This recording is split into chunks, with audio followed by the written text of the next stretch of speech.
അമ്മാവന്മാരെ, അമ്മായിമാരെ, അച്ഛ, അമ്മേ, അമ്മൂമ്മേ, എല്ലാവരും കണ്ടോളൂ. പലപ്പോഴും പൃഥ്വിരാജിനെ നിങ്ങളൊക്കെ കൊട്ടിഘോഷിച്ച് ആഘോഷിക്കാറുണ്ട്.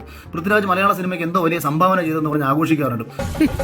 നിനക്കും ഞാൻ സുഖമില്ലാത്തോണ്ട് കുഴപ്പമില്ലട്ടാ. പൃഥ്വിരാജിന്റെ തന്നെ ഇന്റർവ്യൂവിൽ അദ്ദേഹം പറഞ്ഞിട്ടുള്ളൊരു കാര്യമാണ്, ഞാൻ എന്റേതായ ഒരു സ്പേസിൽ എത്തിക്കഴിഞ്ഞു കഴിഞ്ഞാൽ ഞാൻ ഈ മലയാള സിനിമയ്ക്ക് വേണ്ട കാര്യങ്ങളൊക്കെ ഞാൻ ചെയ്യും. ഇവൻ നമ്മക്ക് പണിയുണ്ടാക്കുമെന്നാണ് തോന്നണേ.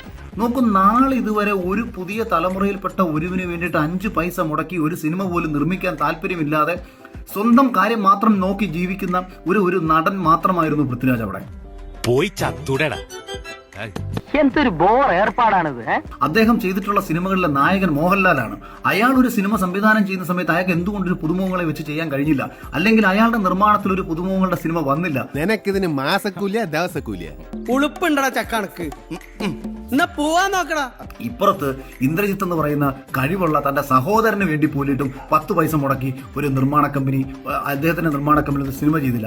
ആരായത് നിന്നോട് പറഞ്ഞത്? ആരും പറഞ്ഞല്ല, ഞാൻ ചുമ്മാ ഊഹിച്ചതാ. ഒന്നുകളഞ്ഞോ പാട്ടി. ഈ ചെയ്തിട്ടുള്ള സിനിമകളും കഥാപാത്രങ്ങളും കണ്ടാൽ കോമാളിത്തരങ്ങൾ എന്ന് തോന്നിപ്പിക്കത്തക്ക കഥാപാത്രങ്ങളാണ് ചെയ്തുകൊണ്ടിരുന്നത്. ഇത് ഞാൻ അങ്ങോട്ട് ചോദിക്കേണ്ട ചോദ്യമല്ലേ? ഞാൻ പൃഥ്വിരാജ് എന്ന് പറയുന്ന ഒരു നടനെ വലിയ രീതിയിൽ ഇഷ്ടപ്പെട്ടിരുന്നത് ഏകദേശം 2010 ഇന്ത്യൻ റുപ്പിയോട് കൂടിയിട്ടൊക്കെ ഏറെക്കുറെ അവസാനിച്ചു. എടാ, അസൂയക്കും കഷണ്ടിക്കും പണ്ടേ മരുന്നില്ലെന്ന് വിവരമുള്ളവർ പറഞ്ഞിട്ടുണ്ട്. അങ്ങോട്ട് നോക്കടാ.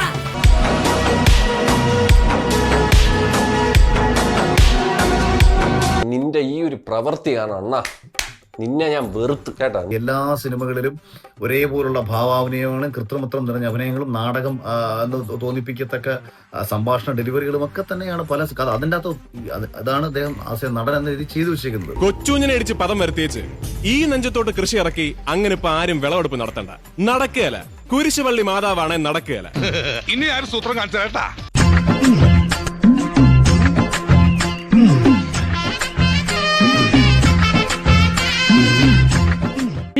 വന്ന ഭാഗം കാണാൻ പറ്റി, പക്ഷെ ഒന്നും കേൾക്കാൻ പറ്റില്ല. നല്ല സ്റ്റാൻഡേർഡ് കൂവലല്ലായിരുന്നു.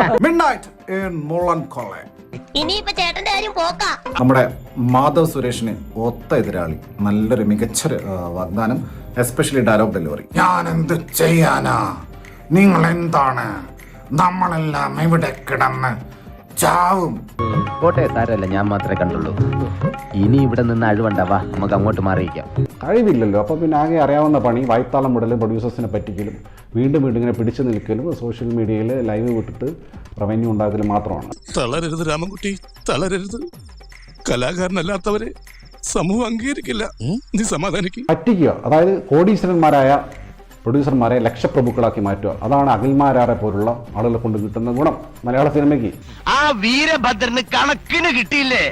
അതും ബാലൻ മാസ്റ്റർ മകന്റെ അടുത്തൊന്ന് തന്നെ. എനിക്ക് തൃപ്തിയായിടോ. കോട്ടാത്തൽ അഖിൽ, നിങ്ങളെ പോലുള്ള ആളുകൾക്ക് രക്ഷ. ലാലേട്ടന്റെ മൂഡ് താങ്ങുക, മമ്മൂക്കയുടെ മൂഡ് താങ്ങുക, പ്രൊഡ്യൂസേഴ്സിന്റെ മൂഡ് താങ്ങുക. എന്റെ ജീവിതത്തിൽ ഞാൻ ഇങ്ങനെ ചമ്മിട്ടില്ല. എന്തോ അല്ല, എന്റെ അമ്മായി നമ്മുടെ മുമ്പിൽ ഒഴിച്ചു. എന്നെ തൊഴിൽ പോയില്ലേ? സീനിയർ ഡയറക്ടേഴ്സിന്റെ മൂഡ് താങ്ങി പൃഷ്ഠം താങ്ങി ഇങ്ങനെ പിടിച്ചു കൊണ്ട് നിൽക്കുക. കാരണം കഴിവില്ല.